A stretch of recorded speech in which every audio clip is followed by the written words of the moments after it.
En los tiempos oscuros del Kali Yuga, de la modernidad contemporánea, hay que convertir el asco en acero y salir al mundo a buscar a tus iguales. Frente al nudo gordiano del nihilismo contemporáneo, la espada que lo corta hay que forjarla.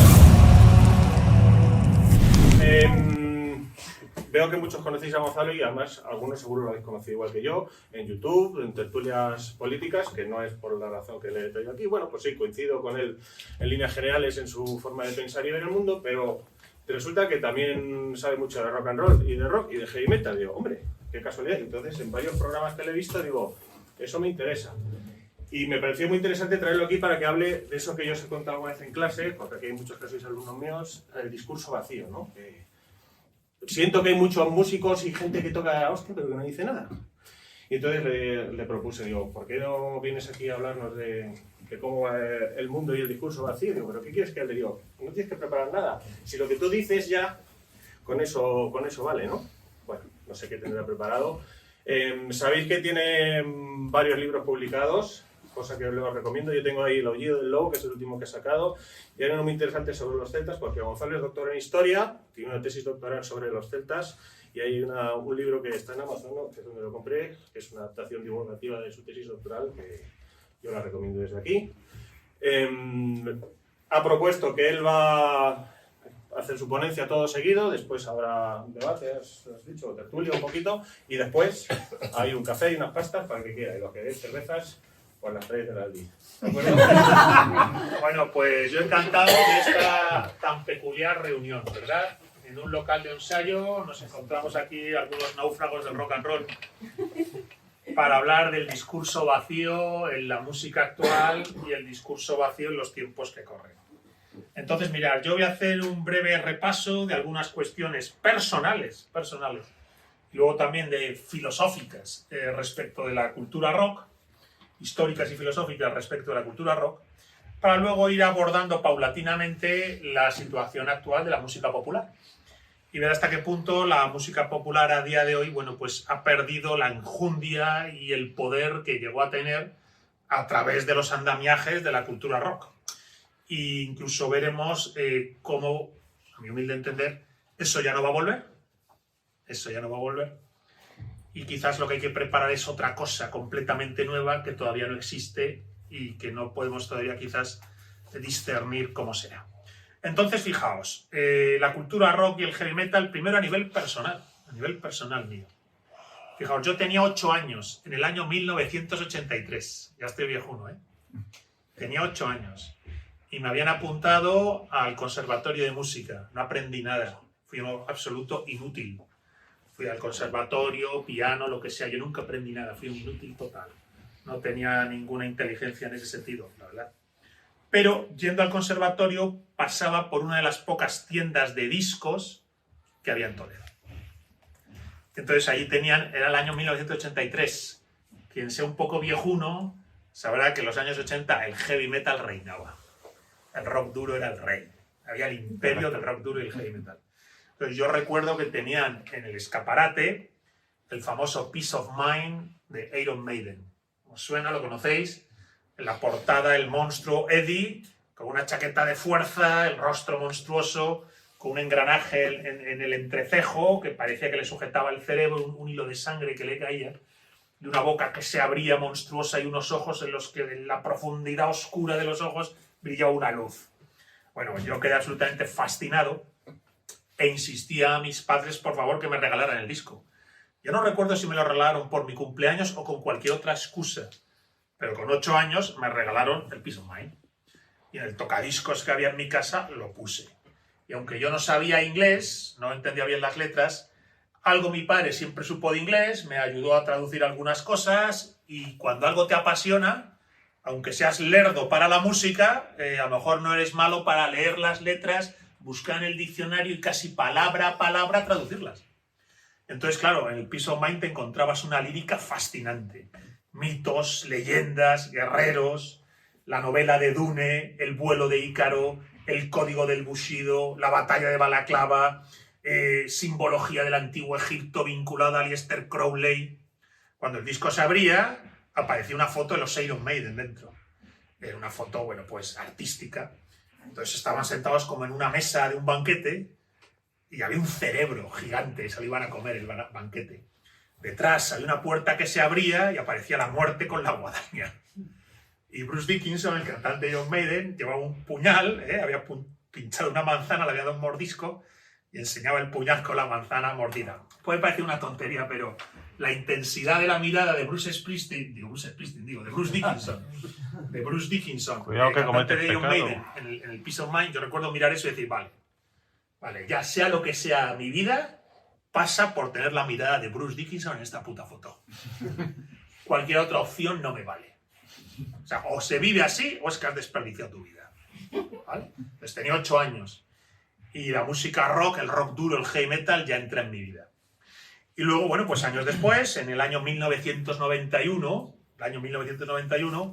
yo hice un viaje a Estados Unidos, compré un montón de música, conecté con un montón de música y recuerdo que ese otoño o antes del verano ya salió el Use Your Illusion de Guns N' Roses, dividido en 2 partes, ¿verdad? Pegó el pelotazo Nirvana. Bueno, fue una época maravillosa y yo, bueno, pues tenía 16 años y ese verano en Estados Unidos, Metallica, el disco negro de Metallica sale ese verano del 91.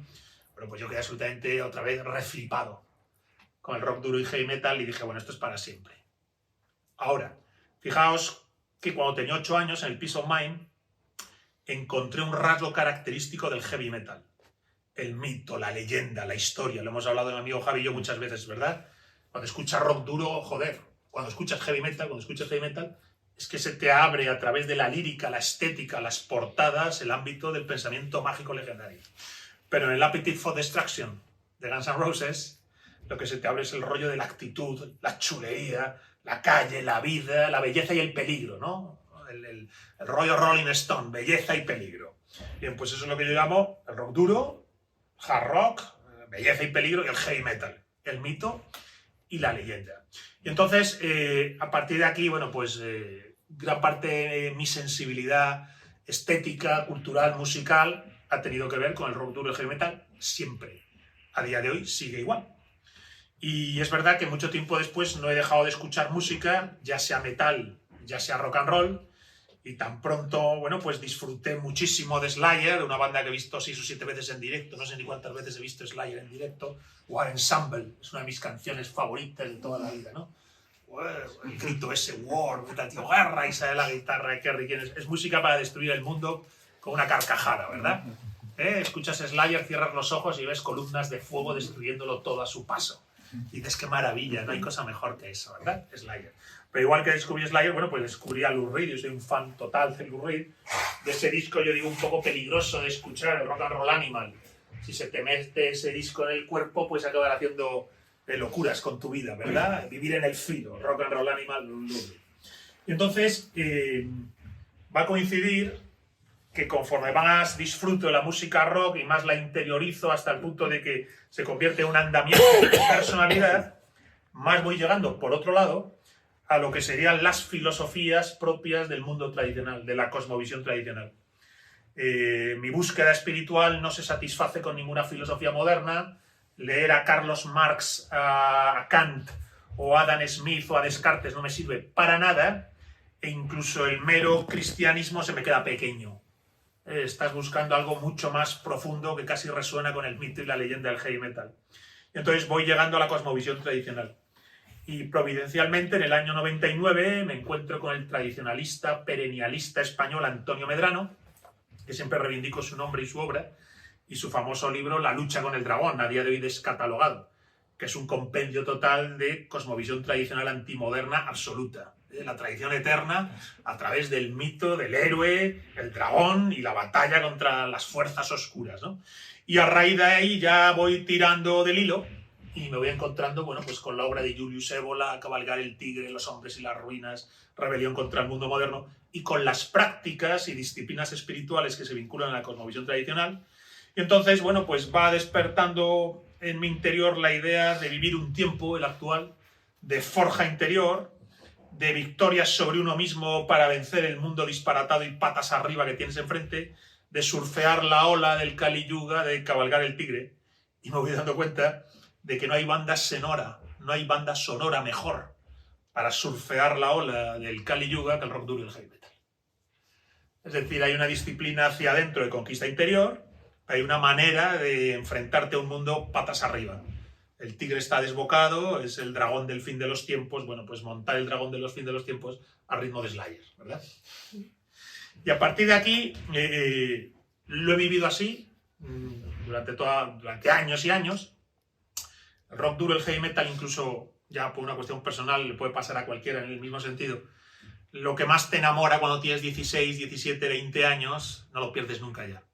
Entonces, los mismos discos que te atravesaron el corazón cuando tenías 20 años, cumples 50, te los pongas en el coche a todo trapo, ¿verdad? Pero ya siempre con esa idea de la lucha con el dragón, cabalgar el tigre, el rock duro y el heavy metal como la banda sonora del fin de los tiempos. Como si fuera la música que acompaña a que se hayan abierto de par en par las puertas del infierno, lo cual supone, según la cosmovisión tradicional, que se han abierto también de par en par las puertas del Valhalla, las puertas del cielo. A partir de aquí, claro, todo esto es una mistificación que yo hago, ¿verdad? Una mistificación que yo hago. Porque vamos a los hechos empíricos e históricos, y la música rock es un fenómeno cultural del siglo XX vinculado fundamentalmente al ámbito anglo-estadounidense y británico, al mundo estadounidense y británico, y que está a su vez vinculado a la hegemonía civilizatoria que en los últimos 100, 150 años ha tenido el mundo estadounidense y británico. Es decir, usando la terminología de Marcelo Gullo, los rockeros españoles estamos subordinados culturalmente, ¿verdad?, a una creación cultural que deriva del mundo anglo-estadounidense. Y además, esta hegemonía anglo-estadounidense a través de la música rock y del heavy metal, aunque lo mistificamos, no deja de ser una industria. Es un arte que funciona como una industria, que vende discos y produce unos bienes culturales que generan ingente riqueza según qué rockeros. Si bien es verdad que el espectro musical del rock, hay que decirlo, no deja de ser amplísimo y maravilloso, ¿no? Fijémonos, David Bowie, Pink Floyd, Nirvana, Slayer, Motorhead, Ramones. Todo está en el mismo espectro amplísimo de la cultura rock y se modula de manera casi infinita. Entonces no se puede negar la A mayúscula de arte al arte del rock and roll, al arte de la cultura rock.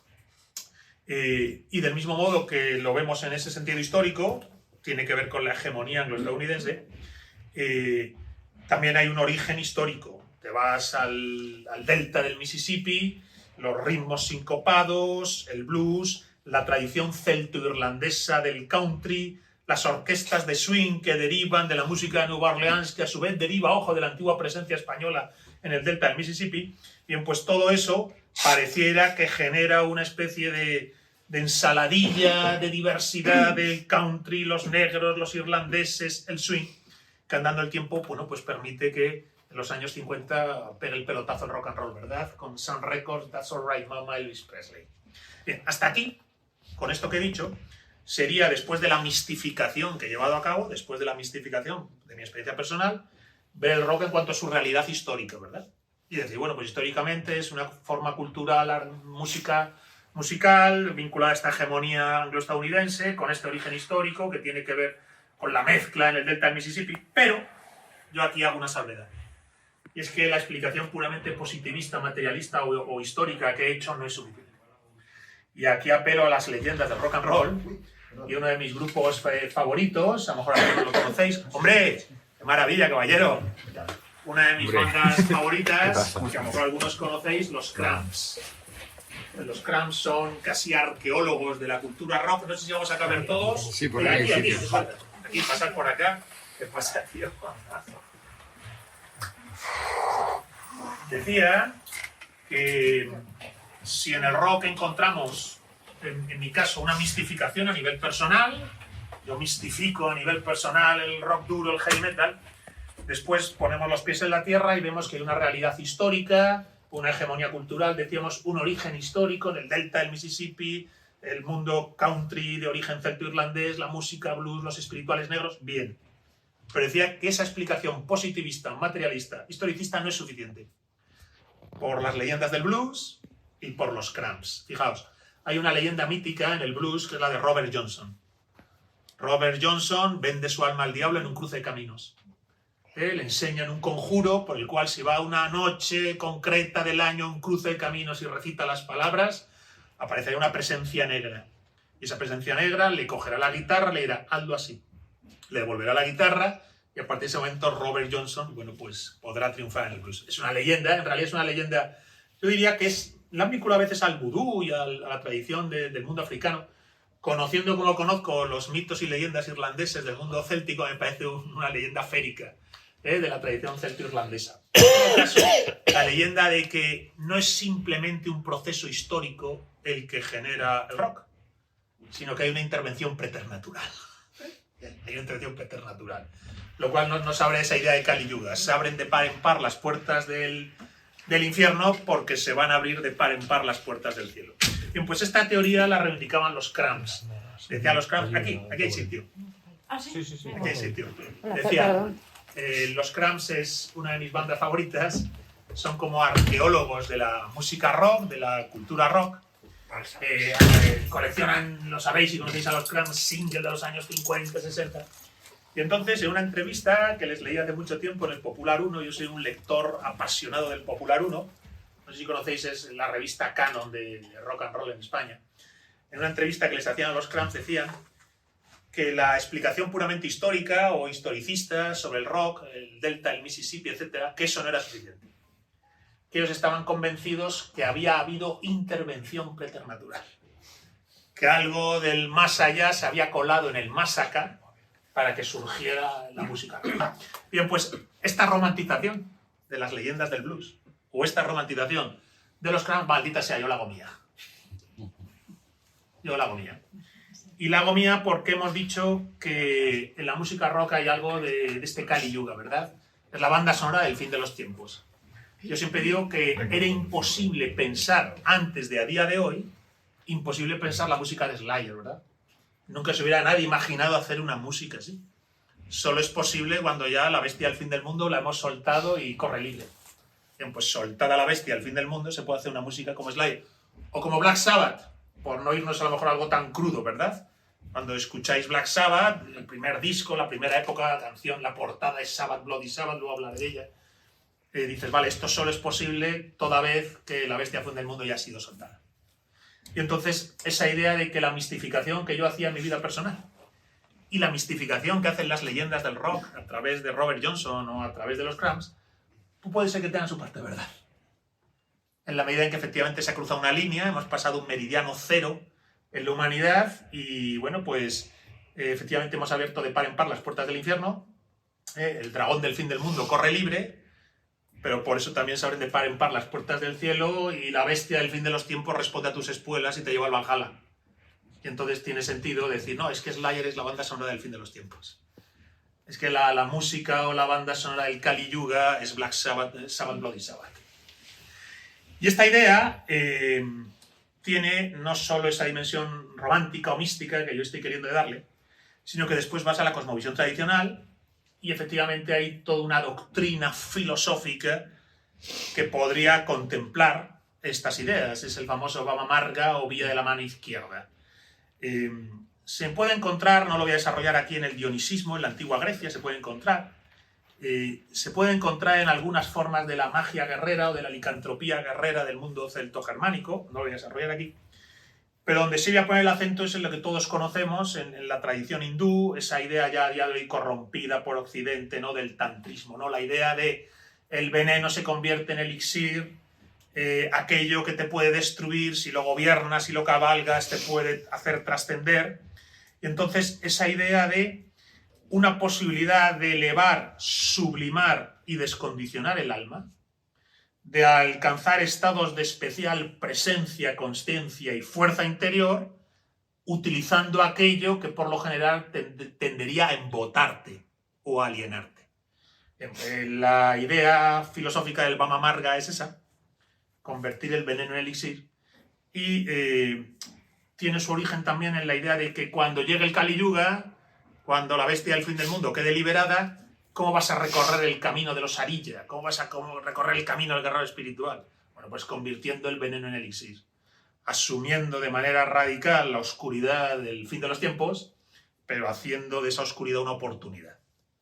Pues esa idea de hacer de la oscuridad oportunidad, el Bama Marga, bien, pues yo digo que opera inconscientemente en la tradición rock. Opera inconscientemente en la tradición rock.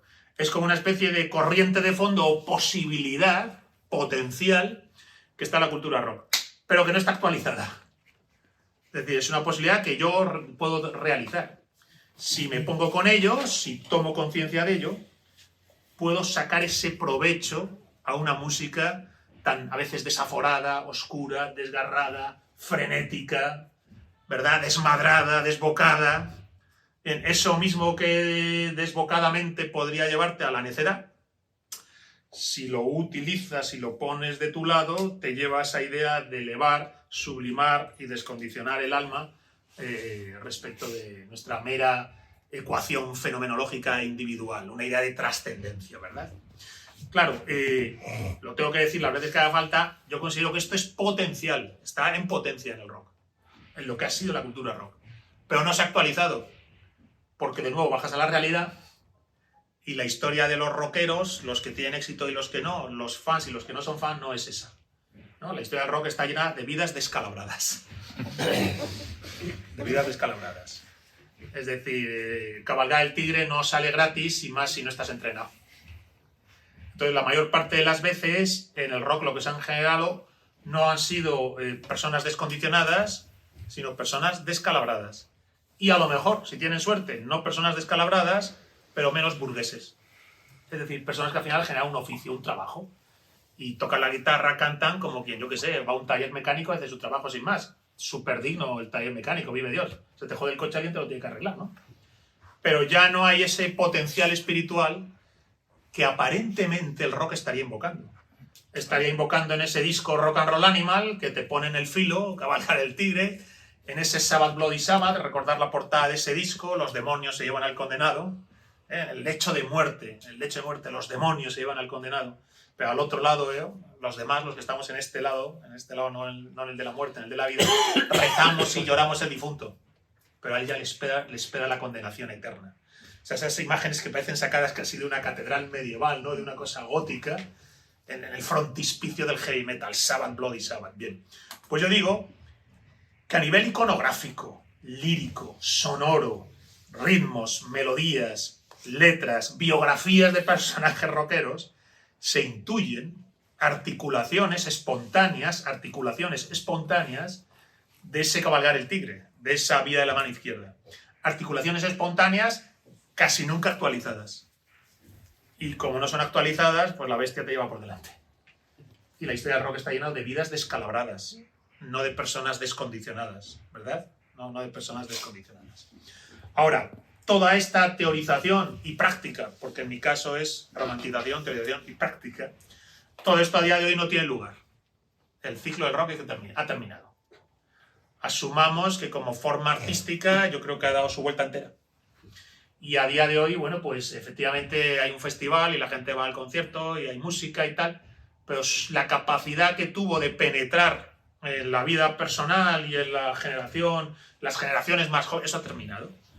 El rock ya no hace parte de los escenarios de encuentro, reconocimiento, formación de la propia personalidad, como lo fue en mi juventud, por ejemplo, ¿no? Mencionaba antes verano del 91, cuando sale el disco negro de Metallica, el Use Your Illusion de Guns N' Roses. Ese mismo otoño te sale el primer disco de Pearl Jam y el primer disco de Nirvana. Y wow, se pone patas arriba la industria musical, pero sin que la industria estuviera capaz, no lo había visto venir, ¿no? El rock alternativo se hace mainstream. El rock underground, subterráneo, durante una década entera subterráneo, ¡boom!, pega el pelotazo con el disco este famoso de Nevermind, ¿no? Entonces, a donde quiero llegar es que esa capacidad que tuvo esa cultura rock ya ha terminado. Incluso si estaba vinculada a una hegemonía anglo-estadounidense en lo cultural, esta ya tiene un tono regresivo. Y si de verdad no se puede explicar el origen del rock meramente desde el punto de vista histórico, que si el Delta, el Mississippi, el country y tal, incluso se intervino, se vendió el alma al diablo en el cruce de caminos como Robert Johnson y lo preternatural hizo parte de lo que después se convirtió en Sabbath, da igual, porque a día de hoy el ciclo ha terminado. Y habíamos entrado en un ciclo que yo considero regresivo.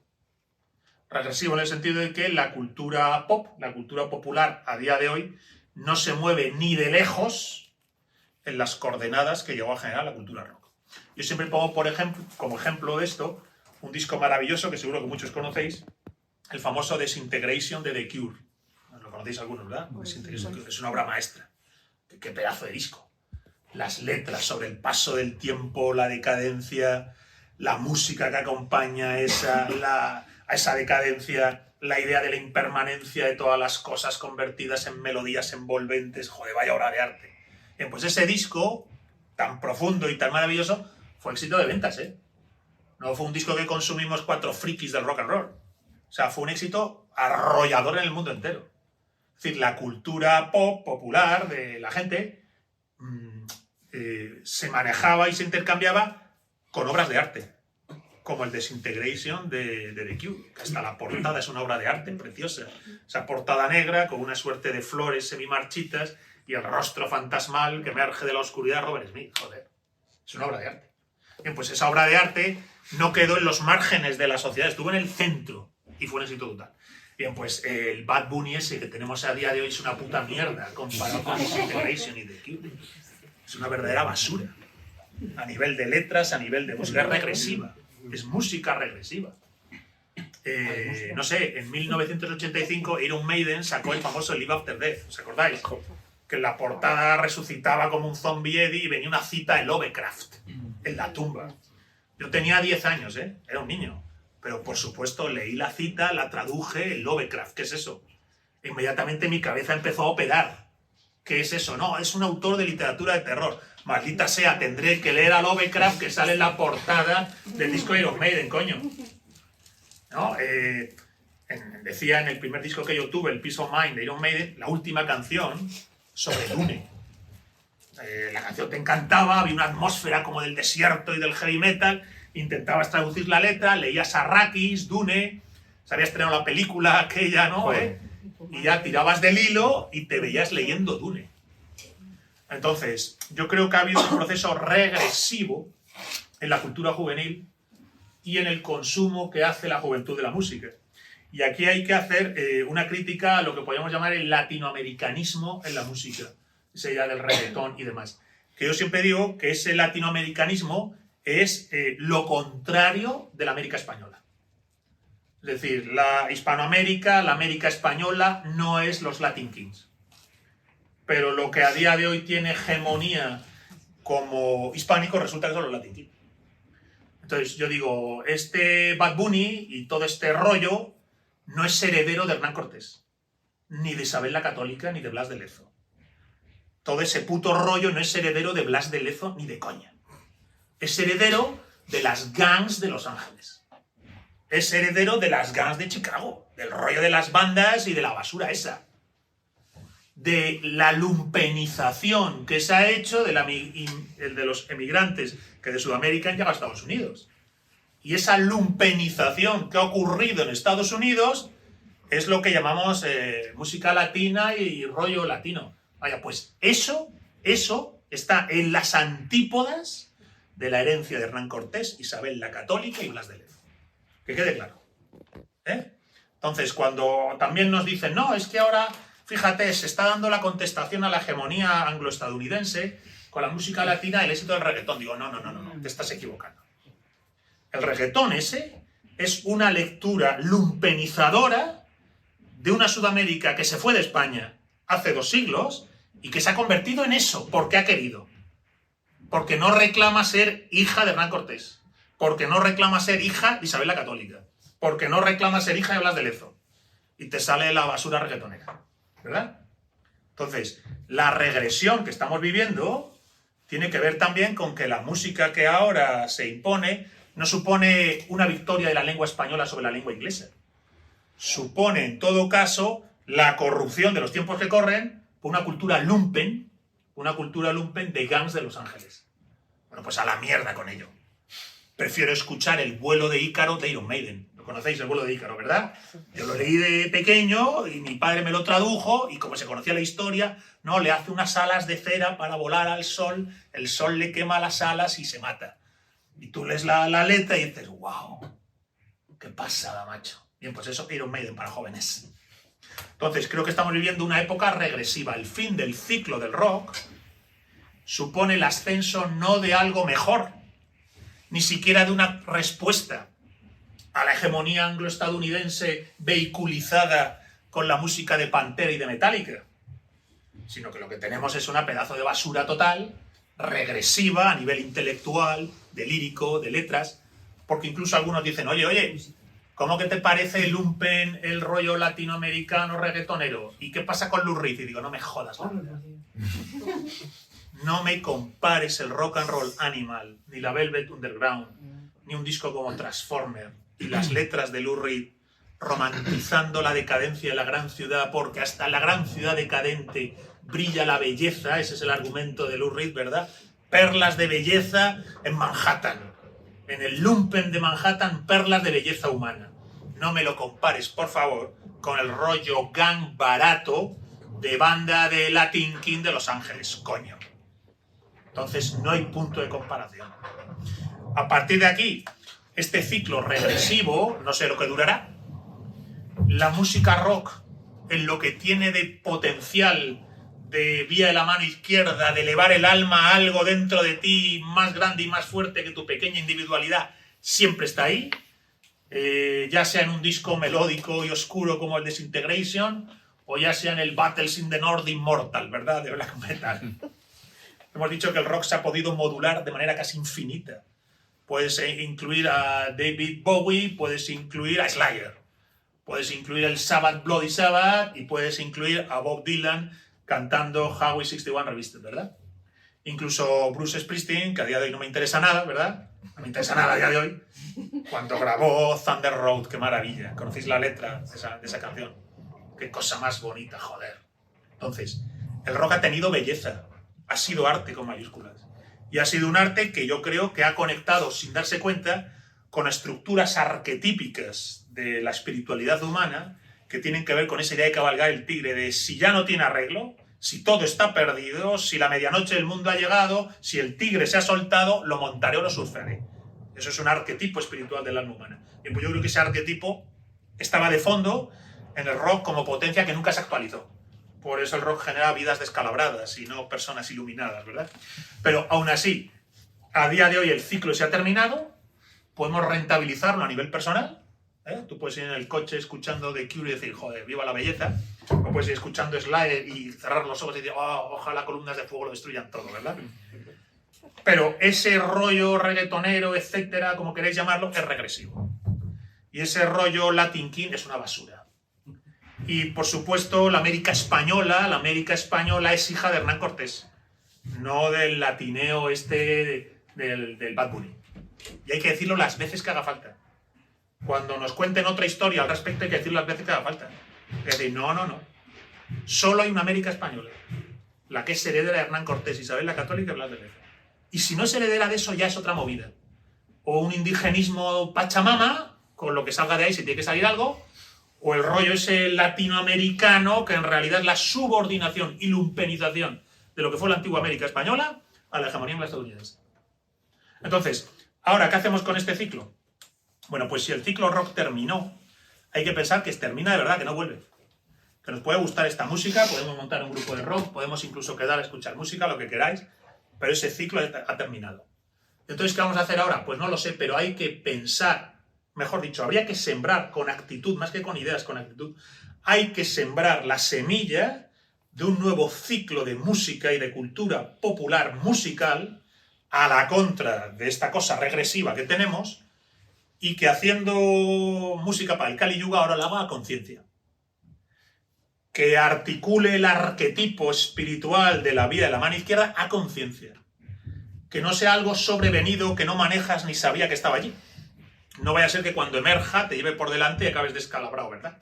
Entonces, la posibilidad que operaba de fondo como arquetipo espiritual, digo, de mano izquierda en el rock y que nunca se actualizó, tenerlo presente. Y decir, la música que hay que hacer ahora tiene que ser una música que vuelva a ser grande, que vuelva a ser arte con mayúsculas, que no sea regresiva y que maneje ese arquetipo. Porque efectivamente estamos en un mundo patas arriba y hay que cabalgar el tigre. Entonces, ¿Esa música existe a día de hoy? No. ¿Sabemos qué aspecto, qué forma va a tener? No.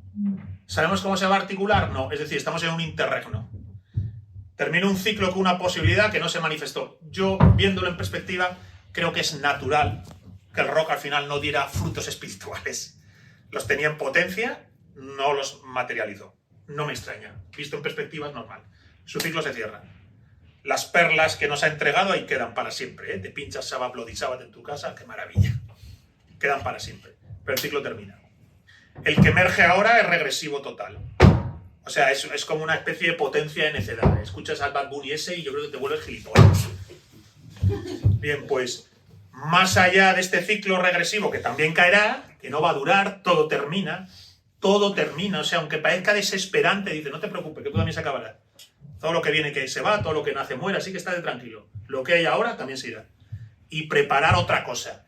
En ese preparar otra cosa, tener presente que tiene que ser arte con mayúsculas, que tiene que ser música de poder, de fuerza, de grandeza, de calado, de hondura, de belleza, y que al mismo tiempo en esa música tiene que haber un punto de rebeldía contra esta posmodernidad caliguyesca por la que transitamos, y que el arquetipo espiritual de la vía a la mano izquierda en este caso no puede operar de manera inconsciente, sino que hay que vivirlo de manera consciente. Esa sería mi propuesta para hacer no voy a decir una música rock porque ya será otra cosa, no sé lo que será, para hacer una música popular del siglo XXI para el fin de los tiempos. Y muchas gracias a todos.